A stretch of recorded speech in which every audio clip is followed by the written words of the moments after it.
வைத்திருக்கிறார். விசுவாசத்திற்கு அழைக்கப்பட்ட கர்த்தருடைய பிள்ளை அல்லவா? கஷ்டங்கள் வரத்தான் செய்யும், யோர்தான்கள் வரத்தான் செய்யும், சிவந்த சமுத்திரம் குறுக்கிடத்தான் செய்யும், எரிகோ நம்மை குறுக்கிடத்தான் செய்யும். ஆனால் இவை எல்லாவற்றுக்கும் மேலாயிருக்கிற ஒரு பெரிய சக்தி கர்த்தராகிய தேவன். ஆகவே கர்த்தருடைய பிள்ளையாகிய நீ கர்த்தரை விட்டு ஒரு நாள் பிரியவே பிரியாத. ஹல்லேலூயா, ஆமென் சொல்லுங்க.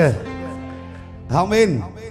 தேவனுடைய பிள்ளைகளே, என்னதான் சத்துரு உன் வாழ்க்கையில களைய விதைச்சாலும் சரி, என்னதான் விசுவாசத்தை அழிச்சு போடும்படி கிறிஸ்தவ வாழ்க்கையினுடைய மேன்மையை இல்லாமலாக்கி போடுவதற்கென்று உலகத்தானாகிய மனுஷனே ஆயுதமாக்கி கொண்டாலும் கர்த்தருடைய பிள்ளையாகிய நீ சிலுவையோடு வைத்திருக்கிற நேசத்தை, இயேசுவுடைய மகிமையோடு வைத்திருக்கிற உறவை ஒரு